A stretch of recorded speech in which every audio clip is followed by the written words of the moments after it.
भारत माता की। भारत माता की। राजा जनक, सीता मैया, कविराज विद्यापति के ई पावन मिथिला भूमि के नमन करे छी।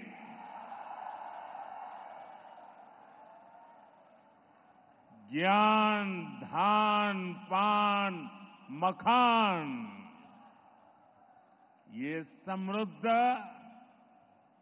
गौरवशाली धरती पर अपने सबके अभिनंदन करे छी।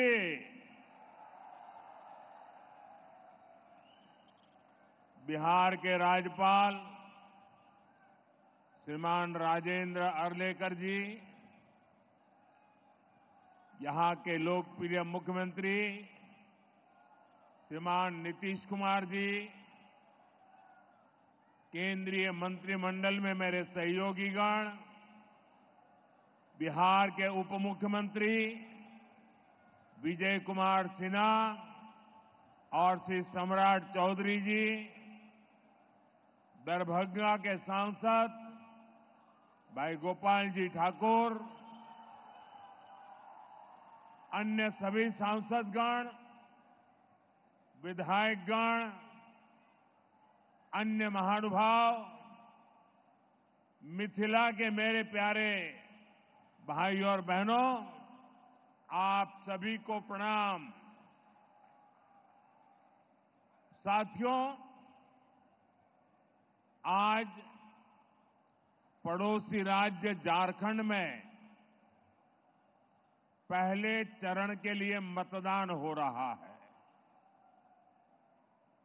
झारखंड के लोग विकसित झारखंड के सपने को पूरा करने के लिए वोट डाल रहे हैं। मैं झारखंड के सभी मतदाताओं से आग्रह करूंगा कि ज्यादा से ज्यादा संख्या में मतदान में हिस्सा लें। साथियों, मैं मिथिला की धरती की बेटी स्वर कोकिला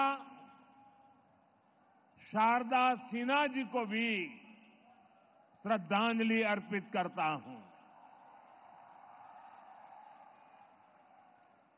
शारदा सिन्हा जी ने भोजपुरी और मैथिली संगीत की जो सेवा की है वह अतुलनीय है। खास तौर पर महापर्व छठ की महिमा को जिस तरह उन्होंने अपने गीतों से पूरी दुनिया में पहुंचाया, वो अद्भुत है। साथियों, आज बिहार समेत पूरा देश विकास के बड़े बड़े लक्ष्यों को पूरा होते देख रहा है। जिन सुविधाओं, परियोजनाओं की पहले सिर्फ चर्चा होती थी, आज वो वास्तविकता बनकर जमीन पर उतर रही है। हम विकसित भारत की तरफ तेजी से कदम बढ़ा रहे हैं। हमारी पीढ़ी सौभाग्यशाली है कि हम इसके साक्षी बन रहे हैं और इसे पूरा करने में अपना योगदान भी दे रहे हैं। साथियों, हमारी सरकार देश की सेवा के लिए, लोगों के कल्याण के लिए हमेशा प्रतिबद्ध रही है। सेवा की इसी भावना से यहां विकास से जुड़े 12,000 करोड़ रुपए के एक ही कार्यक्रम में 12,000 करोड़ रुपए का अलग अलग प्रोजेक्ट का शिलान्यास और लोकार्पण हुआ है। इसमें रोड, रेल और गैस इंफ्रास्ट्रक्चर से जुड़े अनेक प्रोजेक्ट्स हैं और सबसे बड़ी बात, दरभंगा में एम्स का सपना साकार होने की तरफ एक बड़ा कदम उठाया गया है। दरभंगा एम्स के निर्माण से बिहार के स्वास्थ्य क्षेत्र में बहुत बड़ा परिवर्तन आएगा। इससे मिथिला, कोसी और तिरहुत क्षेत्र के अलावा पश्चिम बंगाल और आसपास के कई क्षेत्रों के लोगों के लिए सुविधा होगी। नेपाल से आने वाले मरीज भी इस एम्स अस्पताल में इलाज करा सकेंगे। एम्स से यहां रोजगार, स्वरोजगार के अनेक नए अवसर बनेंगे। मैं दरभंगा को, मिथिला को, पूरे बिहार को इन विकास कार्यों के लिए बहुत बहुत बधाई देता हूं। साथियों, हमारे देश में सबसे बड़ी आबादी गरीब और मध्यम वर्ग की है और बीमारी भी सबसे अधिक इन्हीं वर्गों को प्रभावित करती है। इस वजह से इलाज पर इनका खर्च भी बहुत ज्यादा होता है। हम सब उसी पृष्ठभूमि के हैं, गरीब और सामान्य परिवारों से निकले हैं। इसलिए घर में कोई गंभीर रूप से बीमार पड़ता है तो कैसे पूरा घर संकट में आ जाता है, हम इस चिंता को भली भांति समझते हैं। और पहले के दौर में स्थितियां भी बहुत कठिन हुआ करती थी। अस्पताल बहुत ही कम थे, डॉक्टरों की संख्या बहुत ही कम थी, दवाइयां बहुत महंगी थी, बीमारी की जांच का कोई ठिकाना नहीं था और सरकारें सिर्फ वादों और दावों में ही उलझी रहती थी।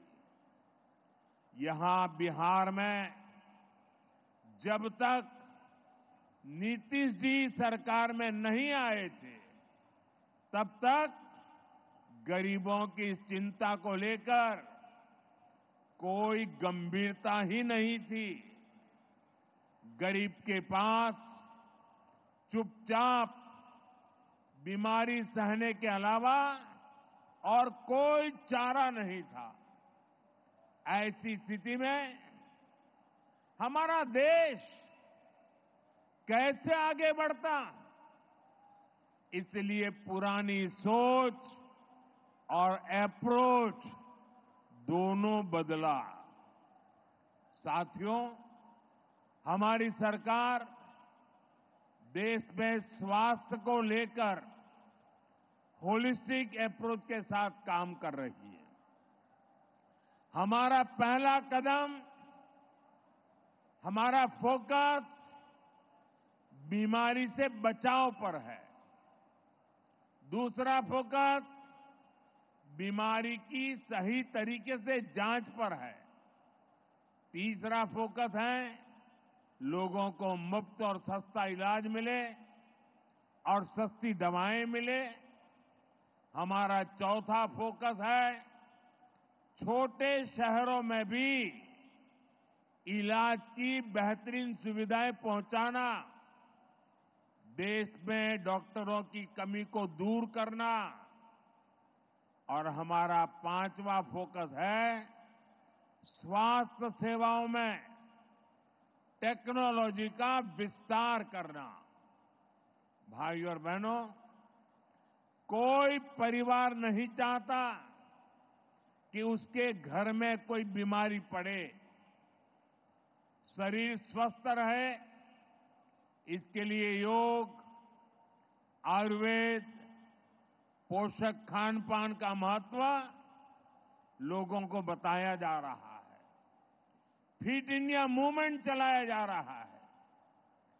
ज्यादातर सामान्य बीमारियों की वजह गंदगी, दूषित खान पान, खराब जीवन शैली होती है।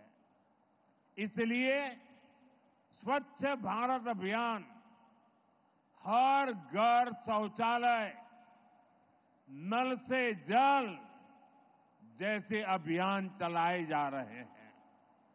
ऐसे आयोजनों से शहर तो स्वच्छ बनता ही है, बीमारियां फैलने की गुंजाइश भी कम होती है। और मुझे पता चला अभी कि दरभंगा के इस कार्यक्रम की बात होने के बाद यहां हमारे मुख्य सचिव जी ने खुद ने नेतृत्व किया और दरभंगा में सफाई का अभियान पिछले 3-4 दिन चलाया। मैं उनका और बिहार सरकार के सभी कर्मचारी बंधुओं का और दरभंगा के नागरिकों का इस स्वच्छता अभियान को ताकत देने के लिए हृदय से आभार व्यक्त करता हूं। और मैं चाहूंगा कि आगे 5, 7, 10 दिन भी इस कार्यक्रम को और तेजी से चलाया जाए। साथियों, ज्यादातर बीमारियों का अगर समय रहते इलाज शुरू कर दिया जाए तो उन्हें गंभीर होने से रोका जा सकता है। लेकिन महंगी जांच की वजह से अक्सर लोग बीमारी के बारे में जान ही नहीं पाते। इसलिए हमने देश भर में 1.5 लाख से ज्यादा आयुष्मान आरोग्य मंदिर बनाए हैं।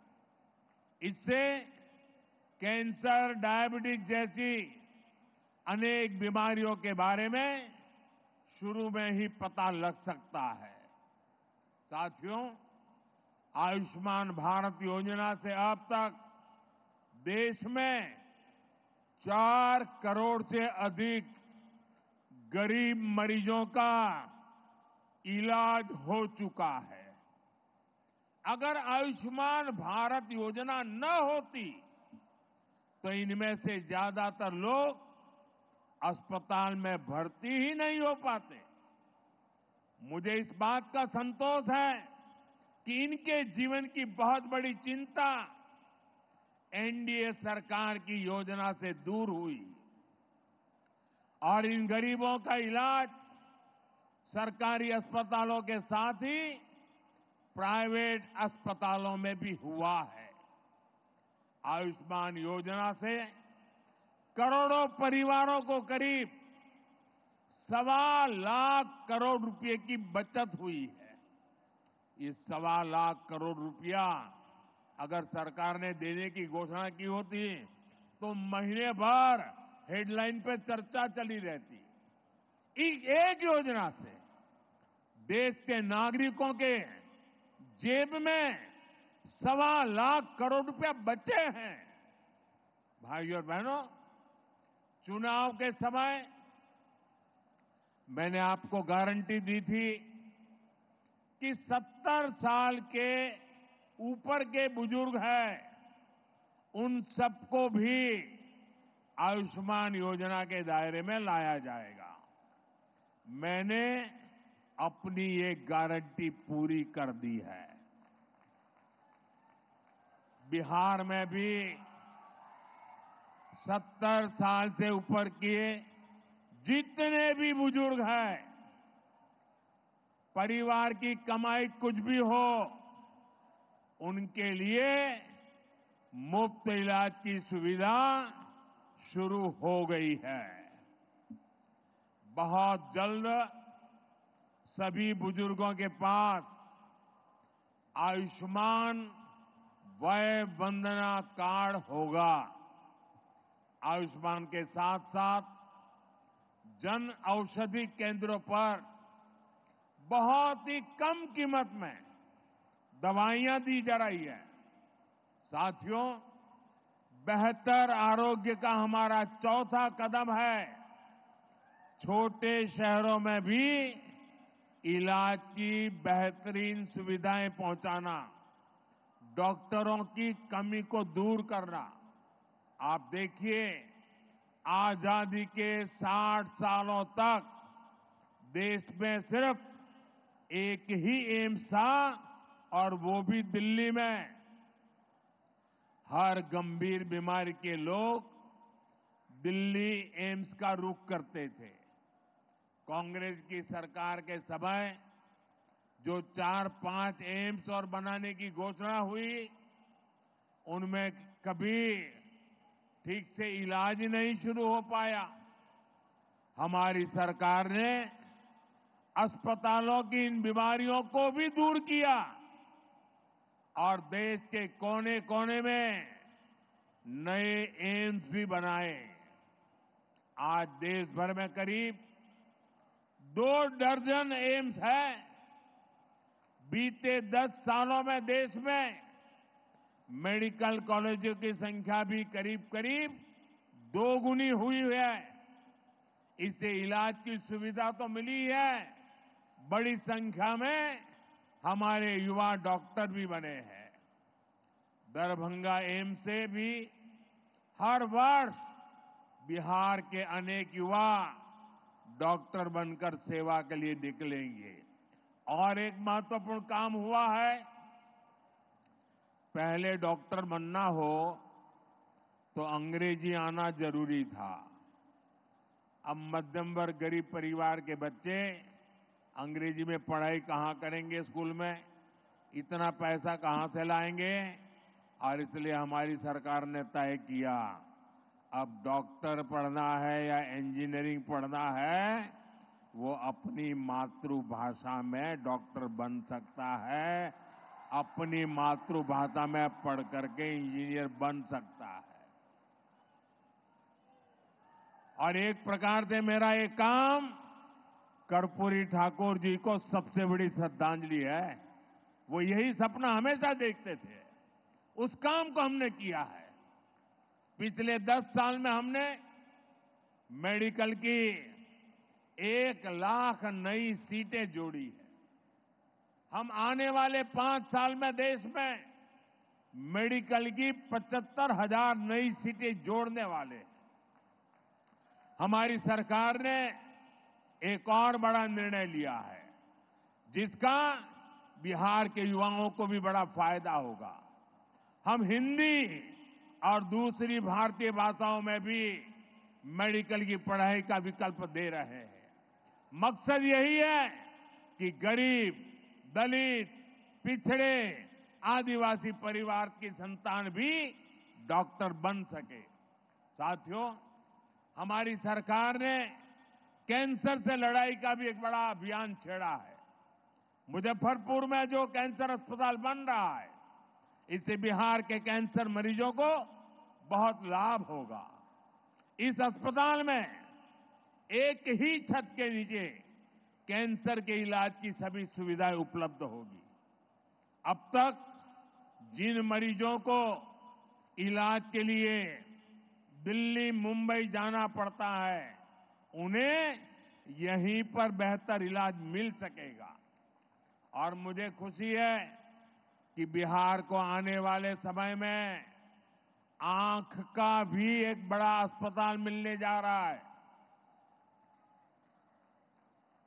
अभी हमारे मंगल जी बता रहे थे, कुछ दिन पहले जब मैं काशी में था तो वहां कांची कामकोटी के शंकराचार्य जी से आशीर्वाद से बहुत बड़ा आंखों का अस्पताल बना है। काशी में वो एक बहुत बढ़िया अस्पताल अभी बना है। मेरे यहां जब मैं गुजरात में था तो पहले मेरे गुजरात में बना था, तो मुझे लगा जो अस्पताल मेरे गुजरात में मैंने देखा बना, जो मैं काशी का एमपी बना वहां हुआ, उसकी सेवाएं भी उत्तम है। तो मैंने उनसे प्रार्थना की कि आंखों के ऐसी ही एक अस्पताल मुझे मेरे बिहार में चाहिए, और उन्होंने मेरे इस प्रस्ताव को स्वीकार कर लिया है। और अभी मुझे मुख्यमंत्री जी बता रहे थे कि उसमें प्रक्रिया बहुत तेजी से आगे बढ़ रही है, तो एक अच्छा आंख के लिए अस्पताल मिलेगा। आंख का ये नया अस्पताल भी इस क्षेत्र के लोगों की बहुत बड़ी मदद करेगा। साथियों, नीतीश बाबू के नेतृत्व में बिहार ने सुशासन का जो मॉडल विकसित करके दिखाया वो अद्भुत है। बिहार को जंगल राज से मुक्ति दिलाने में उनकी भूमिका, उसकी जितनी सराहना की जाए वो कम है। एनडीए की डबल इंजन की सरकार बिहार में विकास को गति देने के लिए प्रतिबद्ध है। बिहार का तेज विकास, यहां बेहतर इंफ्रास्ट्रक्चर और यहां के छोटे किसानों, छोटे उद्योगों को प्रोत्साहन देने से ही संभव होने वाला है। एनडीए सरकार इसी रोडमैप पर काम कर रही है। आज बिहार की पहचान यहां बनने वाले इंफ्रास्ट्रक्चर निर्माण, एयरपोर्ट, एक्सप्रेसवे से मजबूत हो रही है। दरभंगा में उड़ान योजना के तहत एयरपोर्ट शुरू हुआ है, जिससे दिल्ली, मुंबई जैसे शहरों तक सीधी उड़ान की सुविधा मिलने लगी है। बहुत जल्द यहां से रांची के लिए भी उड़ान शुरू हो जाएगी। 5,500 करोड़ रुपए की लागत से तैयार होने वाले आमद दरभंगा एक्सप्रेस पर भी काम चल रहा है। आज 3,400 करोड़ रुपए की लागत से सिटी गैस डिस्ट्रीब्यूशन के काम का शिलान्यास भी हुआ है। और घर में जैसे नल से जल आता है ना, वैसे ही नल से गैस आना शुरू हो जाएगा, और वो सस्ता भी होगा। विकास का ये महायज्ञ बिहार में इंफ्रास्ट्रक्चर को एक नई ऊंचाई पर ले जा रहा है। इससे यहां पर बड़ी संख्या में रोजगार के भी अवसर पैदा हो रहे हैं। साथियों, दरभंगा के बारे में कहा जाता है, पग पग पोखरी माछ मखान, मधुर बोल मुस्की मुख पान। इस क्षेत्र के किसानों, मखाना उत्पादकों और मछली पालकों का हित भी हमारी सरकार की सर्वोच्च प्राथमिकता है। पीएम किसान सम्मान निधि के तहत बिहार के किसानों को 25,000 करोड़ रुपए से ज्यादा मिले हैं। मिथिला के किसानों को भी इस योजना का फायदा मिला है। हमारी one district one product scheme से यहां के मखाना उत्पादकों की पहुंच देश दुनिया के बाजारों तक हो रही है। मखाना उत्पादकों के हितों को ध्यान में रखते हुए मखाना अनुसंधान केंद्र को राष्ट्रीय संस्थान का दर्जा दिया गया है। मखाना को जीआई टैग भी मिला है। इसी तरह मत्स्य संपदा योजना के तहत अपने मछली पालक साथियों को हम हर स्तर पर मदद कर रहे हैं। मछली उत्पादकों को किसान क्रेडिट कार्ड का लाभ मिलने लगा है। यहां जो मीठे पानी की मछली है, उसका भी बहुत बड़ा बाजार है। पीएम मत्स्य संपदा योजना से भी उन्हें बहुत मदद मिल रही है। भारत को हम विश्व के एक बड़े मछली निर्यातक देश के रूप में विकसित कर रहे हैं। इसका भी बहुत लाभ दरभंगा के मछली पालकों को मिलना तय है। साथियों, कोसी और मिथिला को बाढ़ से जो परेशानी होती है उसको दूर करने के लिए भी हम ईमानदारी से काम कर रहे हैं।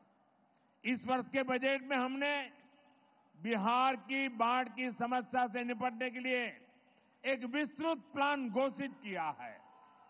मुझे विश्वास है नेपाल के साथ मिलकर हम इस समस्या को हल कर पाएंगे।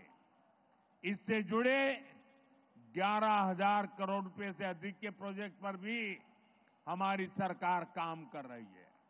साथियों, हमारा बिहार भारत की विरासत का बहुत बड़ा केंद्र है। इस विरासत को संजोना हम सभी की जिम्मेदारी है।